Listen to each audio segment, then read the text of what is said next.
नमस्कार दोस्तों, स्वागत है आपका आपके YouTube चैनल अमित टेक्नोलॉजीज में। दोस्तों, आपका होस्ट और दोस्त अमित गोयल आपका स्वागत करता है। दोस्तों, जैसे कि आप देख रहे हैं, आज का हमारा बहुत इंपॉर्टेंट टॉपिक है और जिसके बारे में बहुत डिमांड रही है कि जेपीए क्या है, ये हाइबरनेट से कैसे अलग है। तो ये समझाने के लिए मैं बहुत कोशिश करूँगा कि बहुत ही सरल शब्दों में आप सबको बता सकूँ, जिससे आपके दिमाग में बैठ जाए कि एक्चुअली जेपीए क्या होता है और ये हाइबरनेट से कैसे अलग है। तो इसके लिए आपको ज़रूरी नहीं कि हाइबरनेट का बहुत नॉलेज हो, जेडीबीसी का बहुत नॉलेज हो, जेपीए का नॉलेज हो। आपको बिल्कुल मैं कोशिश करूँगा कि जो हमने ऑलरेडी किया हुआ है चीज़ें, उससे मैं आपको समझा सकूँ कि ये एक्चुअली है क्या। तो इसको समझाने के लिए मुझे थोड़ा सा जेडीबीसी, हाइबरनेट और जेपीए में क्या अंतर है उसको लेके जाना पड़ेगा आपको, जिससे आपके दिमाग में बैठ जाए। क्योंकि अपन सब ने कहीं ना कहीं जेडीबीसी में काम कर रखा है, हाइबरनेट पे या आईबेटिस या टॉपलिंक, डिपेंड्स कौन सा टूल आप यूज़ करते हैं उस पर काम कर रखा है। वो कोई भी ORM टूल चलेगा उसके लिए, जरूरी नहीं कि हाइबरनेट हो। मैं हाइबरनेट को क्योंकि मोस्टली यूज है इसलिए वो उसको एज ए एग्जाम्पल ले रहा हूँ यहाँ पे। और फिर हम देखेंगे कि जेपीए कैसे ये दोनों से अलग है। क्योंकि सॉफ्टवेयर वर्ल्ड में दोस्तों चीज़ें धीरे धीरे इवॉल्व होती चली जा रही हैं और हमको जैसे पहले ये था कि क्लासेस, ऑब्जेक्ट्स, फिर जावा 8 में आया फंक्शनल प्रोग्रामिंग। इसी टाइप से इंटरफेस का यूज़ कैसे ज़्यादा होने लगा, कैसे चीज़ें हमको पता चलने लगी कि इंटरफेस का भी कोई रिक्वेस्ट, हमारे पास कोई रिक्वायरमेंट है तो हम अपने इंटरफेसेस क्रिएट कर सकते हैं और जब काम आ जाए तो इम्प्लीमेंट कर सकते हैं चीज़ें। तो ये सारी चीज़ें आपको काम आएगी अगर आपने डिज़ाइन पैटर्न्स मेरे पढ़े होंगे, सिंगलटन, फैक्ट्री। तो वो भी फैक्ट्री पैटर्न भी इसमें कैसे काम आएगा वो भी आप देख सकेंगे। तो सब चीज़ों को हम पिक्चर में लाएंगे और कोशिश करेंगे कि छोटा वीडियो जिसमें हम चीज़ें समझ पाएँ पहले, उसके बाद इसको इम्प्लीमेंट भी ज़रूर करेंगे विथ स्प्रिंग बूट या माइक्रो सर्विसेज, जिसमें आपको दिखाऊंगा कि जेपीए कैसे यूज़ करते हैं।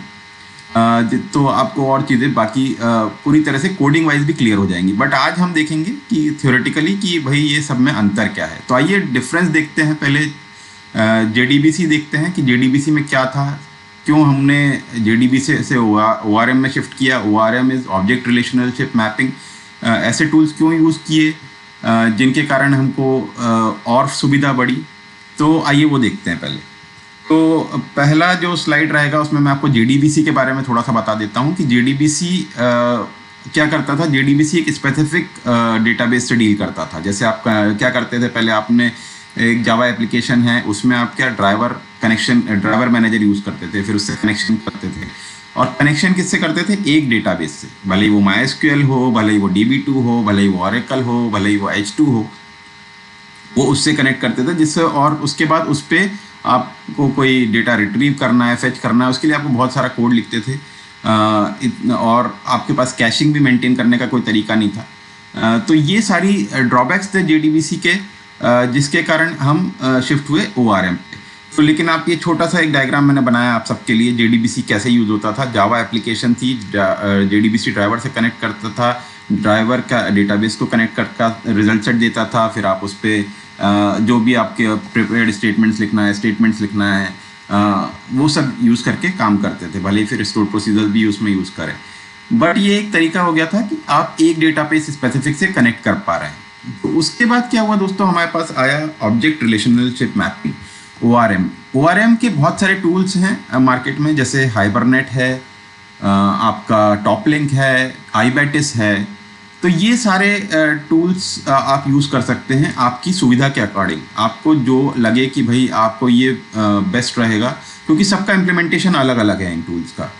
तो इन टूल्स का इम्प्लीमेंटेशन अलग है, तो आप अपने हिसाब से इनको यूज़ कर सकते हैं। और अगर आप देखेंगे क्या बेनिफिट हुई है हमको जेडीबीसी से हाइबरनेट या ORM, ऑब्जेक्ट रिलेशनशिप मैपिंग में शिफ्ट होने में। तो क्या हुआ है कि ऑब्जेक्ट रिलेशनशिप मैपिंग जब हम बोलते हैं तो इसका ये मतलब होता है कि जब मैं कोई क्लास बनाता हूँ तो वो मैप होती है एक टेबल से, जो कि टेबल मेरा डेटाबेस में होगा। और उसके अंदर जो मैं प्रॉपर्टीज़ लिखता हूँ, जैसे मान लीजिए अपन ने एम्प्लॉयर क्लास ले लिया, तो एम्प्लॉयर टेबल हो गया अपने पास। ऐसी ID, एम्प्लॉयर का ID हो गया, एम्प्लॉयर का नाम हो गया, एम्प्लॉयर कौन सी कंट्री में वो हो गया, या कौन सी एप्लीकेशन बनाता है, कौन से टाइप का डोमेन यूज़ करता है।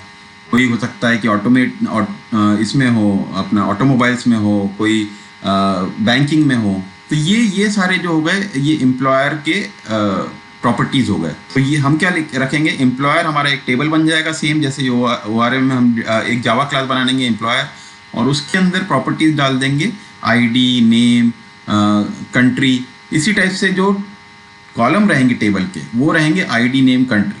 तो हमारा एक मैपिंग हो गया, ऑब्जेक्ट रिलेशनशिप मैपिंग बोलते हैं इसको। और ये हाइबरनेट, आईबेटिस, टॉपलिंक सब में अलग अलग तरीके से जैसे उनकी इच्छा हुई है वैसे इम्प्लीमेंट किया है। कहीं किसी ने बोला सेव, कहीं किसी ने बोला परसिस्ट करना है, तो सबके मेथड्स और वो सब अलग हो गए। इसमें मैं हाइबरनेट एज एग्जांपल ले रहा हूँ क्योंकि बहुत ज़्यादा यूज़ हो रहा है, बट आप इसको अगर आप उनकी फील्ड में जो भी यूज़ कर रहे हैं उसको यहाँ पर आप उसको रिप्लेस कर सकते हैं। तो ये क्या करता है दोस्तों, जैसे JDBC में मैंने बताया कि हम एक ही डेटाबेस स्पेसिफिक से कनेक्ट करते हैं और अपना काम करते हैं, बट इस केस के हाइबरनेट के आने से हमारे पास डायलेक्ट हो गया है। डायलेक्ट के अकॉर्डिंग हम रन टाइम पे भी बता सकते हैं, चेंज कर सकते हैं कि हमको MySQL यूज़ करना है डेटाबेस, DB2 यूज़ करना है, जैसा कि मैंने आपको यहाँ पर दिखाया। ये MySQL का डायलेक्ट यूज़ कर लेगा, ये DB2 का, और ये कभी भी मैं चेंज कर सकता हूँ। तो ये मेरा हाइबरनेट का पार्ट हो गया। जैसे मैं इसको इम्प्लीमेंट कर रहा हूँ कि मैं इसको DB2 डेटाबेस में दे रहा हूँ, MySQL में दे रहा हूँ, Oracle भी हो सकता है।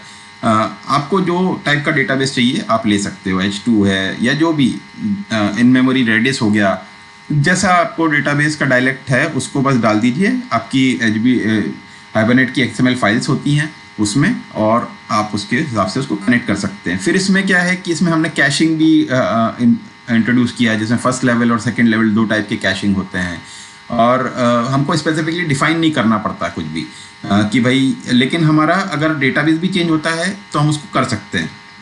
तो ये चीज़ तो हो गई। अब लेकिन ये मान लीजिए कि हाइबरनेट में कुछ फीचर्स हैं जो कि हमको यूज़ करना है, और हमको आईबेटिस के भी कुछ फीचर्स यूज़ करना है इसी टाइम पे। तो उसके लिए हमारे पास कुछ नहीं है कि हम क्या करें फिर उस टाइम पे जब इस टाइप की चीज़ आए, क्योंकि हमारे पास एक पर्टिकुलर कोई ऐसा स्पेसिफिकेशन या इंटरफेस नहीं है जो कि हाइबरनेट को भी यूज़ कर ले, आईबेटिस को भी यूज़ कर ले। जैसे कि अपन एग्जाम्पल पे जाते हैं, जैसे मान लीजिए ये डायग्राम है, कलेक्शन है।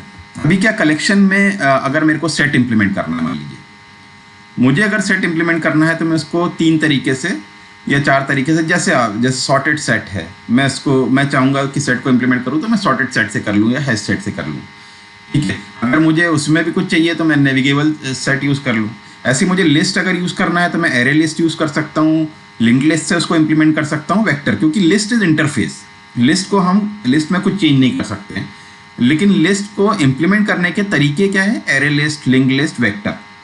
तो अभी क्या हो रहा है, जैसे मैं बता रहा हूँ आपको, तो ये हाइबरनेट, आप इसको अगर एरे लिस्ट को हाइबरनेट समझें, लिंक लिस्ट को आईबेटिस समझें, वेक्टर को टॉपलिंक समझें, तो ये चीज़ें क्या हो रही हैं कि अगर इन सब में कुछ ऐसे फीचर्स हैं मुझे तीनों के यूज़ करना है, तो मैं अभी क्या करता हूँ, अभी मुझे स्पेसिफिकली हाइबरनेट यूज़ करना पड़ेगा, ये आईबेटिस यूज़ करना। उसको सॉल्व करने के लिए जो चीज़ यहाँ पर आके बैठी है लिस्ट की जगह, उसको आप बोल सकते हो JPA। बिल्कुल सरल शब्दों में दोस्तों, JPA एक ऐसी चीज़ है, मान लीजिए आप उसको सिंपल शब्दों में इंटरफेस मान लीजिए, और बाकी जो हाइबरनेट, आईबेटिस या टॉपलिंक है या जो भी ORM टूल्स हैं उनको आप मान लीजिए उसका इम्प्लीमेंटेशन।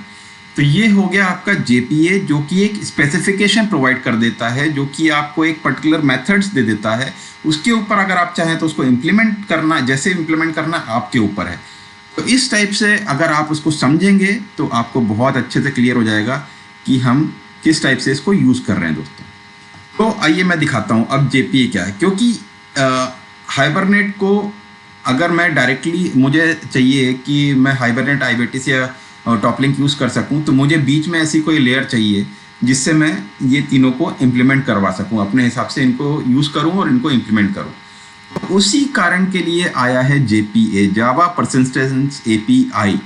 तो ये क्या करता है, ये पहले, अब इसके पहले सेट हो जाता है कि भाई ये, और ये क्या करता है, ये यूज़ करता है फैक्ट्री पैटर्न।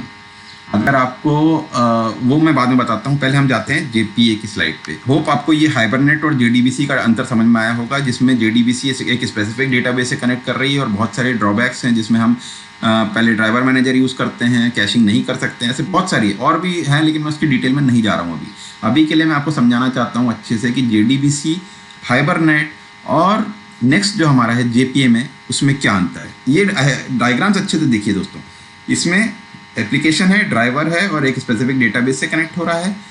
हाइबरनेट एक ORM टूल है, उसमें हम डायलेक्ट के थ्रू डिसाइड कर सकते हैं कि हम MySQL यूज़ करेंगे या DB2 यूज़ करेंगे।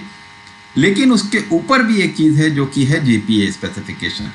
ये जो है एक, जैसे कि मैंने आपको दिखाया कलेक्शन की क्लास में कि लिस्ट है, मान लीजिए एक लिस्ट का इंटरफेस है मेरे पास, वैसे ही आप समझ लीजिए एक JPA स्पेसिफिकेशन या इंटरफेस बोल सकते हैं।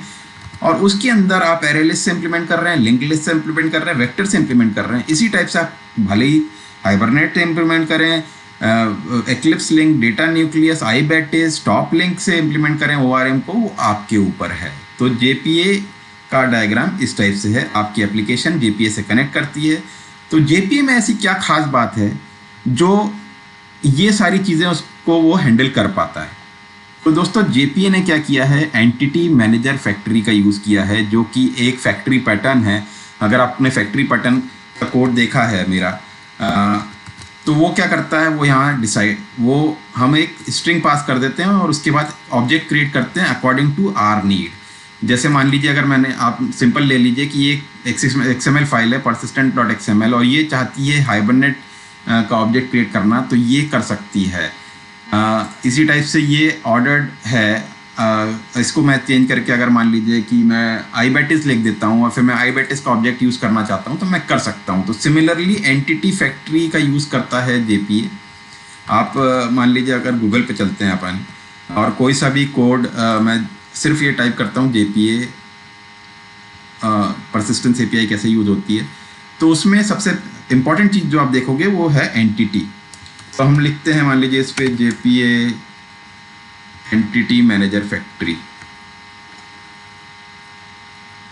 तो ये जो है एंटिटी मैनेजर फैक्ट्री, ये एक फैक्ट्री पैटर्न का ही यूज़ कर रहा है। इसमें हम एज ए स्ट्रिंग पास करते हैं एंटिटी मैनेजर फैक्ट्री।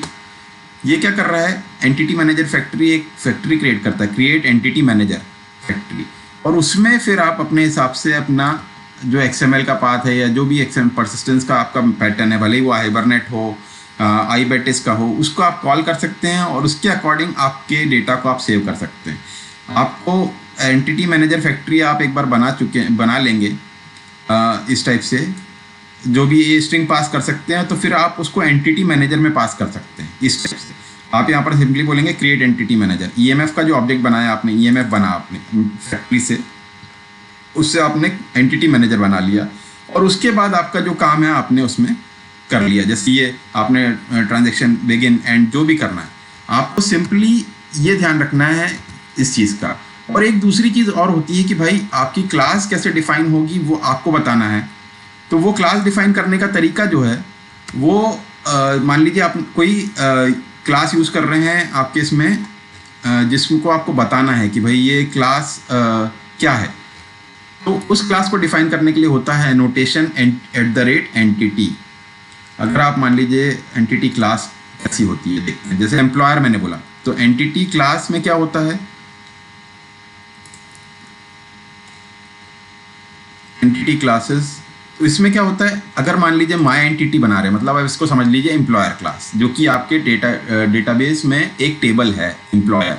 तो यहाँ पे आप सिंपली डिफाइन कर देंगे @entity एनोटेशन। तो ये बता देगा कि ये जो आपकी है ये एंटिटी क्लास है, मतलब ये जो है ये टेबल में डेटाबेस में एक टेबल है, जो कि मैं एम्प्लॉयर बोल रहा था पहले, जिसका ना, और उसके बाद अगर आपको उसके मान लीजिए ये जैसे, तो उसके बाद जो उसके वो हैं प्रॉपर्टीज़, वो हो गए आपके कॉलम्स। तो उसको डिफाइन करने के लिए उसमें आप क्या करते हो, एक चीज़ ज़रूर करते हो कि उसमें आप डिफाइन करते हो कि आपका कौन सा प्राइमरी की है, वो भी आप बताते हो। तो वो सारी चीज़ें अपन डिटेल में आराम से जाएंगे। हम स्प्रिंग बूट या माइक्रो सर्विसेज का एग्जांपल लेंगे और उसको JPA को इम्प्लीमेंट करेंगे। एक चीज़ ज़रूर है कि आपको अपने pom.xml में, जब आप इस पर काम कर रहे हैं, तो अपने pom.xml में आपको हाइबरनेट अगर यूज़ कर रहे हैं तो उसका आपको अगर आपको याद हो हमारा माइक्रो सर्विसेज के ट्यूटोरियल जिसमें हम pom.xml यूज़ करते हैं, जिसमें हम डिपेंडेंसीज ऐड करते हैं, तो हमको हाइबरनेट की डिपेंडेंसी ऐड करनी पड़ेगी। अगर IBATIS यूज़ करते हैं तो IBATIS की डिपेंडेंसीज यूज़ करनी पड़ेंगी। तो बस यही हमको करना है। तो आपने देखा मेरा लेयर्स, जो आपकी एप्लीकेशन है उसमें जेपीए है, उसके अंदर हाइबरनेट है। हाइबरनेट में आए तो आपके को कौन सा डेटाबेस यूज़ करना है, माइस्क्यूएल यूज़ करना है, DB2 यूज़ करना है, यहाँ तक आपका पिछले स्क्रीन में था ये वाला। तो ये आपका यहाँ तक हो गया जेपीए के बाद हाइबरनेट, हाइबरटेस जो भी यूज़ करना है। तो इसमें आइए तो फिर हाइबरनेट यहाँ चालू होता है, आपका कोड जनरेट होगा अकॉर्डिंग टू डायलेक्ट। आपका डायलेक्ट कौन सा है, माइस्क्यूएल। लेकिन आपका JDBC में ये अलग चीज़ थी, आपका जो है जेपीए ORM को यूज़ करेगा और आपका आगे का काम करेगा।